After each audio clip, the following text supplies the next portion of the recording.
এই তো এটাই এটাই। হ্যাঁ, নামাও নামাও নাও, বাস্কুটা সব নামাও তুমি। আর গিন্নি, তুমি ঘরের ভিতরে গিয়ে একবার দেখো। তোমার ভাড়া কত হলো?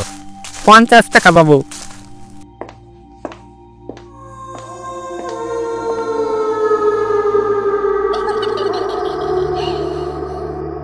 ওরে বাবা রে, কি ওটা? এই কি হলো গিন্নি? কি হলো? কি হলো? ও গিন্নি, শুনছো? কি হলো? ভূত ভূত ভূত ভূত! এখানে আর এক মুহূর্ত থাকবো না। এই কি হলো গিন্নি? কি হলো? চলো চলো, এখানে ভূত আছে, ভূত ভূত।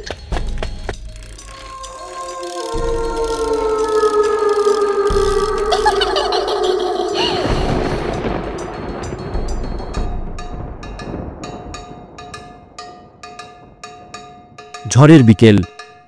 এই ঝড়ের মধ্যেও গ্রামের হারুর চায়ের দোকানে জমজমাট আড্ডা বসেছে। হাসিমগঞ্জ গ্রামের কয়েকটি মানুষ রোজকার মতো চায়ের দোকানে বসে নিজেরাই বলাবলি করছে। ওরে শরীফুল, ওই যুগলদের বাড়িটার আর কিছু খবর পেলি? হ্যাঁ গো, পেয়েছি। তা পাবো না? নতুন 12 নম্বর ভাড়াতেও এক রাতের বেশি টিকতে পারল না। বাকিদের মতোই সেই ভয়ঙ্কর চেহারা সেও নাকি দেখেছে। ওরে বাবা, ওদিকে আবার কি ঝড় শুরু হলো। ওরে হারু, আর একটু চা বসা বাবা। আরে শুধু কি তাই নাকি, যে ভাড়াটে এসেছিল তার বউয়ের নাকি এখনো জ্ঞান ফেরেনি। ওই ভয়ঙ্কর চেহারা দেখে কারুর ঠিক থাকার জো আছে? হ্যাঁ রে, গ্রামের যে কি হলো, হঠাৎ করে যুগলদের বাড়িতে এরম পরপর কেন এমন হচ্ছে সেটা তো কিছুই ঠাওর করতে পারছি না। ঝাড়ফুঁক করাও তো হলো, কিন্তু কোনো সুফলই তো আর পাওয়া যাচ্ছে না। ওই বাড়িতে যে আত্মা আছে সে নিশ্চয়ই অতৃপ্ত। যতক্ষণ না ওর ইচ্ছে পূরণ হচ্ছে তত সময় কিছুই সুফল পাওয়া যাবে না গো।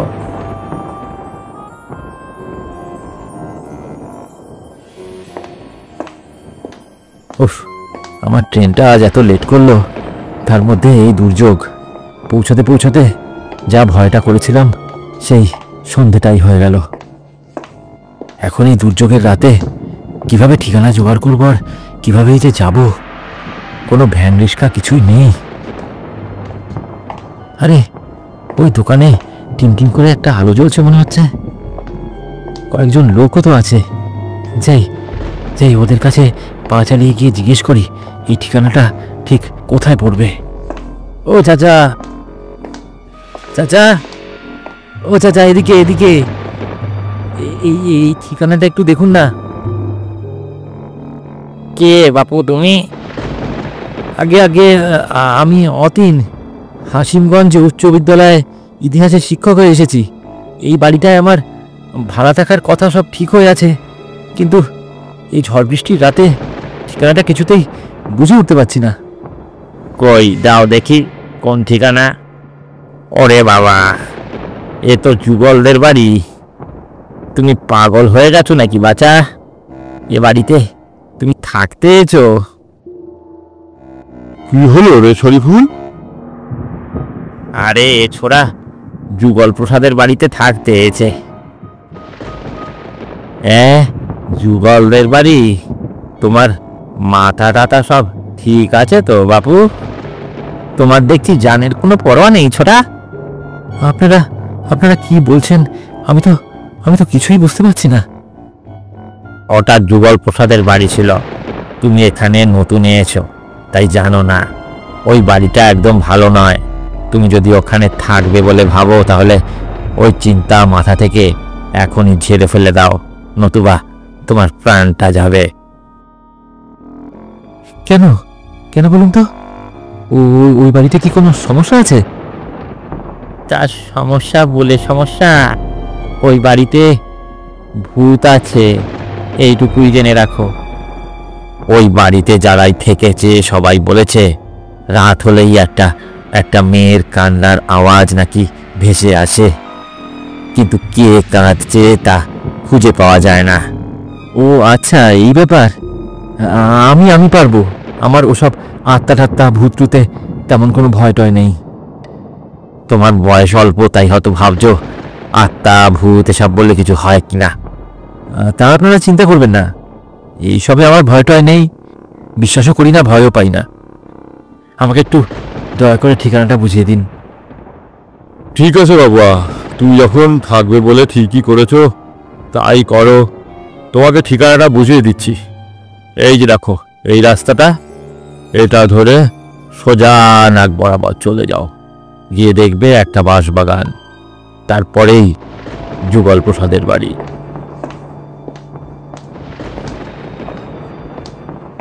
চায়ের দোকান থেকে লোকগুলোর দেখিয়ে দেওয়া রাস্তা ধরেই মিনিট 10 হাঁটার পর আমি হাজির হলাম সেই ভাড়া বাড়িতে।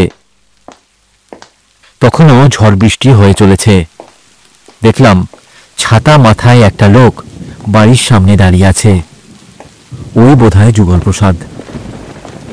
আরে অতীন বাবু তো, এইদিকে এইদিকে আসুন। নমস্কার, আমি যুগল প্রসাদ। আপনি যে আমার বাড়িতে থাকতে এসেছেন, এই জন্য আমি খুব কৃতজ্ঞ।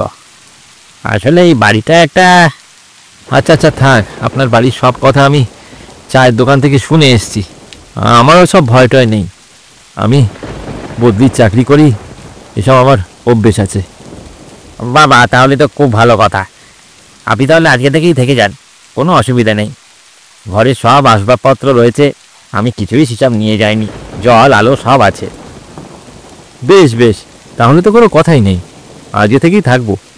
আচ্ছা বেশ, তাহলে একবার বাড়িটা চলুন দেখিয়ে দিই, ঝড় বৃষ্টির মধ্যেই যেটুকু পারি। যুগলবাবু এরপর আমাকে বাড়িটা ঘুরিয়ে দেখালেন। এই ঘরের দরজাটা বন্ধ কেন যুগলবাবু? আর তালার মধ্যে এইভাবে কাপড় জড়ানো আর সিঁদুর লাগানো রয়েছে, এর মানেটা ঠিক কি? এই রে, না না না না, শোনো নতীনবাবু, ওদিকে যাবেন না, ওদিকে যাওয়া একেবারেই নিষেধ, একদম যাবেন না ওদিকে। কেন, কি আছে ওই ঘরে? যাবেন না যখন বলছি যাবেন না, আমি বাড়ির মালিক তো, আমি বারণ করছি, তখন যাবেন না। আমি দেখলাম যুগলবাবুর চোখ দুটো কেমন যেন হিংস্র হয়ে উঠল মুহূর্তেই। এরপরই কয়েক মুহূর্তের মধ্যে নিজেকে সহজ করে নেন যুগলবাবু। আসলে ওই ঘরে পুরনো জিনিসপত্র সব ঠাসাঠাসি করে রয়েছে, অনেক দিন ধরেই সমস্ত জিনিস রাখা, ঘরের মধ্যে গন্ধ টন্ধ হয়ে গিয়েছে। তারপরে পোকা মাকড় আর নানা প্রাণীর উপদ্রব, নানা রকমের ব্যাপার আছে। ওর মধ্যে আর যাবেন না, ওরা নোংরা হয়ে রয়েছে, একদিন আমি ঝেড়ে মুছে পরিষ্কার করিয়ে দেবো। ওখানে সব পুরনো বাতিল জিনিসের ঠাসা, বুঝলেন তো? যুগলবাবুর এমন কথাতে আমার যেন ঠিক বিশ্বাস হলো না, মনে হলো উনি কিছু লুকোচ্ছেন। আচ্ছা ঠিক আছে, চলুন তাহলে। হ্যাঁ, আর যাব না, আপনি রান্নাবান্না করে খান, অনেক দূর থেকে এসছেন, অনেক ক্লান্ত হয়ে রয়েছেন। আপনি রান্নাবান্না করে খেয়ে তাড়াতাড়ি করে ঘুমিয়ে পড়ুন, আমি আবার আসবো দিন দুয়েকের মধ্যে, আপনার সঙ্গে দেখা করে যাব। যুগলবাবু যেন কেমন তাড়াহুড়ো করে সেদিন রাতে আমার ঘর থেকে চলে গেলেন। সেই ঝড়ের রাতে স্টোভ জ্বালিয়ে গরম গরম খিচুড়ি রেঁধে নিলাম। খাওয়া সেরে উঠতে রাত 10টা বেজে গেল। এসে বিছানাতে শরীর এলিয়ে দিই, আর কিছু সময় পরেই ঘুমের দেশে হারিয়ে যাই।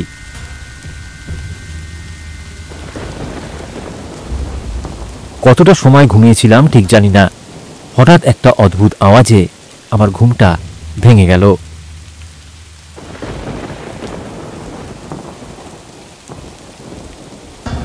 ঘুম চোখে কোনো রকমে আওয়াজটা বোঝার চেষ্টা করি। মন দিয়ে কিছু সময় শুনতেই বুঝতে পারি সেই আওয়াজটা একটা মহিলার কান্নার আওয়াজ। এত রাতে কোনো মেয়ে কাঁদছে, চুপ করে আর বসে থাকতে পারলাম না।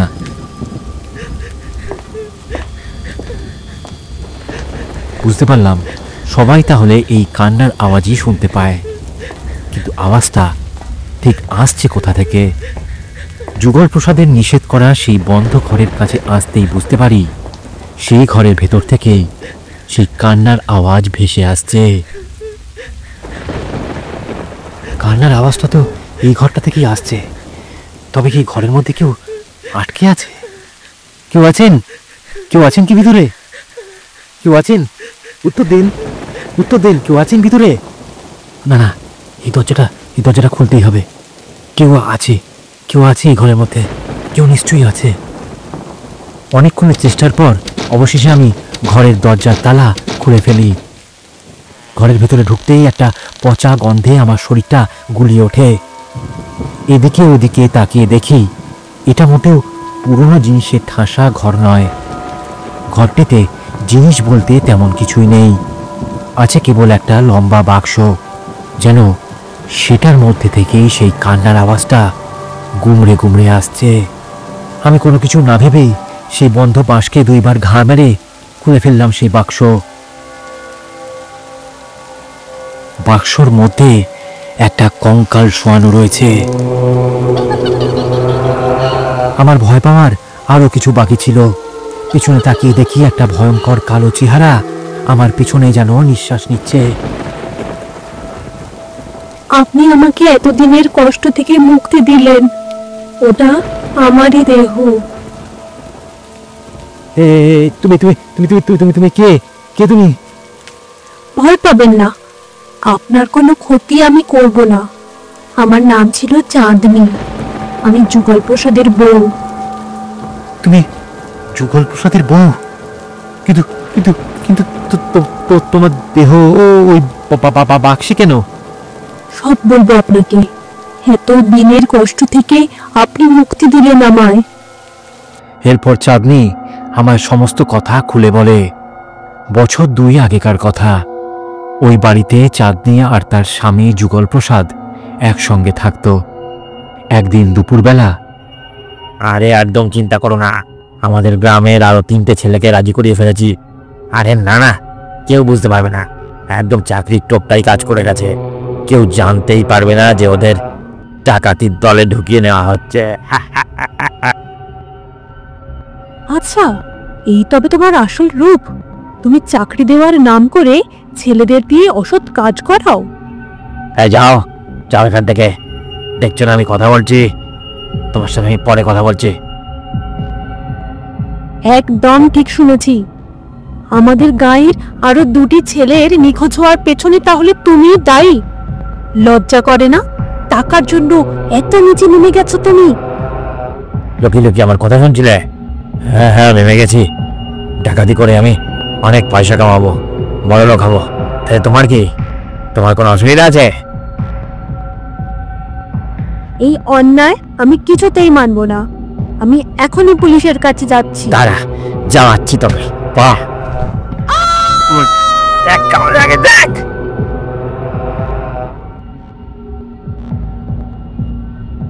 তারপর ওই শয়তান যুগল প্রসাদ আমাকে খুন করে এই বাক্সের মধ্যে ফেলে রাখে।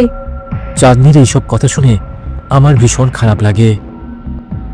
দাদা, আপনি কালকে একবার যুগল প্রসাদকে এই বাড়িতে আনতে পারবেন? চাঁদনি কেন এমনটা চাইছে আমার বুঝতে আর অসুবিধা রইল না। হ্যাঁ হ্যাঁ, পারবো, আমি অবশ্যই পারবো। তুমি কোনো চিন্তা করো না চাঁদনি, কোনো চিন্তা করো না। পরদিন চাঁদনির কথা মতো ওর স্বামী যুগল প্রসাদকে আমি ফোন করে ডাকি এই বাড়িতে। সে যখন আসে তখন সন্ধে নেমে গিয়েছে। আরে অতীন বাবু, আপনি এত তড়িঘড়ি আমাকে ডাকলেন, তা আবার সন্ধ্যার দিকে? কোনো আওয়াজ টাওয়াজ পেয়ে ভয় দিলেন নাকি? না না, সেরকম কোনো অসুবিধা হয়নি। তাহলে আমাকে আর তড়িঘড়ি এত ডাকলেন কেন?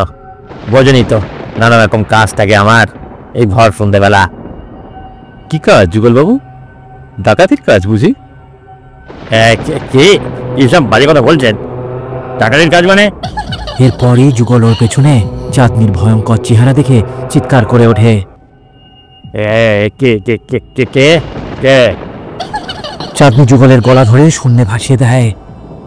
আমাকে আমাকে আমাকে ছেড়ে দাও, ছেড়ে দাও, ক্ষমা করো, ক্ষমা করে ছেড়ে দাও। তাহলে আপনি নিজের ভুল স্বীকার করছেন যুগল প্রসাদ? স্বীকার করছেন? স্বীকার করছি, স্বীকার করছি। আমি আমি ডাকাতি করি আর আমি চাঁদনিকে মেরেছি। কেউ যাতে জানতে না পারে, তাই ওর দেহটা ঘরের ওই বাক্সে ফেলে রাখি আর বটিয়ে দিয়ে ও নিখোঁজ। চাঁদনি, চাঁদনি, এই পাপিকে ছেড়ে দাও, তুমি ছেড়ে দাও। আমি ওর বয়ান সব রেকর্ড করে নিয়েছি। পুলিশই ওকে শাস্তি দেবে, ওকে আইনের আওতায় আনতে হবে। ভয়ে ও দুঃখে সেখানেই পড়ে কাঁদতে থাকে যুগল প্রসাদ।